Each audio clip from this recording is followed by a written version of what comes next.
नमस्कार, मैं हूं आपके साथ ज्योतिका। आइए रुक करते हैं फटाफट खबरों की ओर।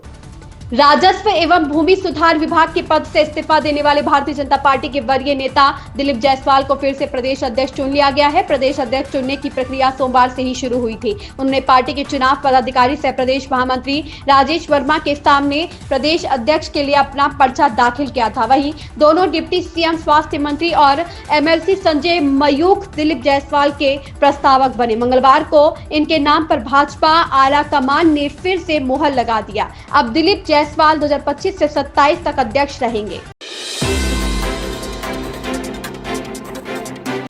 तमिलनाडु के मुख्यमंत्री एम के स्टालिन ने मंगलवार को तमिलनाडु और अन्य दक्षिणी राज्यों में हिंदी भाषा को कथित तौर पर थोपने को रोकने की मांग दोहराते हुए तर्क दिया कि ये राज्य कभी नहीं चाहते थे कि उत्तरी राज्य उनकी भाषाएं सीखे। सीएम स्टालिन ने आगे बताया कि पिछले कुछ वर्षों में दक्षिणी राज्यों को हिंदी सीखने के लिए दक्षिण भारत हिंदी प्रचार सभा की स्थापना की गई, लेकिन देश के उत्तरी हिस्से में उन्हें किसी अन्य भाषा को संरक्षित करने के लिए उत्तर भारत तमिल प्रचार सभा की स्थापना कभी नहीं की गई।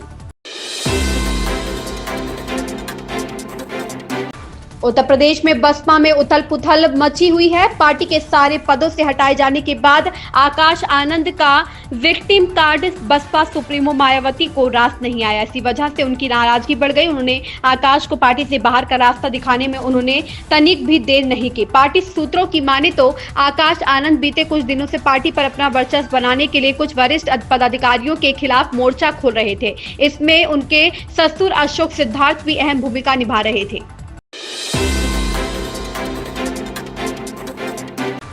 इंडियाज गॉट टैलेंट विवाद के बीच यूट्यूबर श्वेताभ गंगवार ने खुलासा किया कि उन्होंने हाल ही में अपने दोस्त और कॉमेडियन समय रैना से बात की और उन्हें यह महसूस हुआ कि वह टूटे हुए और उदास है। उन्होंने यह भी बताया कि रणवीर इलाहाबादिया, अपूर्व मुखीजा और आशीष चंचलानी मुश्किल दौर से गुजर रहे हैं।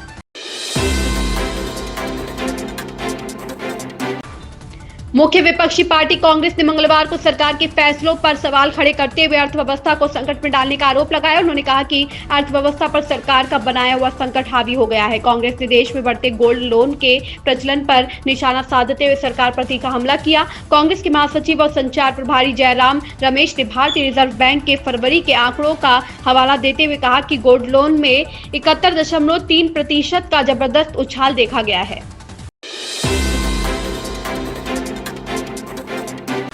प्रधानमंत्री नरेंद्र मोदी ने हाल ही में गुजरात के जामनगर जिले में पशु बचाव, संरक्षण और पुनर्वास केंद्र वनतारा का उद्घाटन किया और उसका दौरा भी किया है। इस दौरान पीएम मोदी ने शेर और तेंदुए के शावकों के बच्चों को दूध भी पिलाया और तमाम घटनाओं में बचाए गए कई पशुओं से भी रूबरू हुए हैं।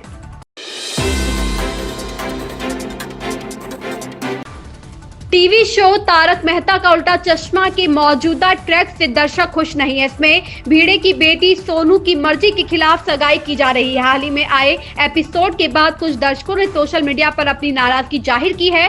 वे टप्पू और सोनू के अलग होने की कहानी से निराश हैं।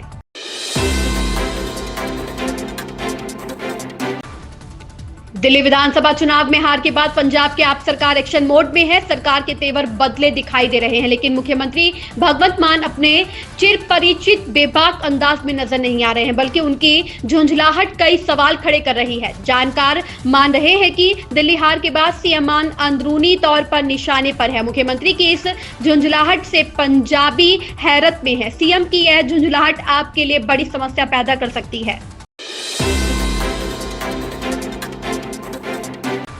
महाराष्ट्र के मंत्री धनंजय मुंडे ने मंगलवार को महाराष्ट्र कैबिनेट से इस्तीफा दे दिया। उनके सहयोगी वाल्मीकि कराड को सरपंच संतोष देशमुख की हत्या के मामले में आरोपी बनाए जाने के बाद मुख्यमंत्री देवेंद्र फडणवीस ने मुंडे को मंत्री पद से इस्तीफा देने के लिए कहा था। इस्तीफे की खबर आने के बाद फडणवीस ने कहा कि मुंडे ने अपना इस्तीफा मुझे सौंप दिया है। मैंने उनका इस्तीफा मंजूर करके आगे की कार्रवाई के लिए उसे राज्यपाल को भेज दिया है।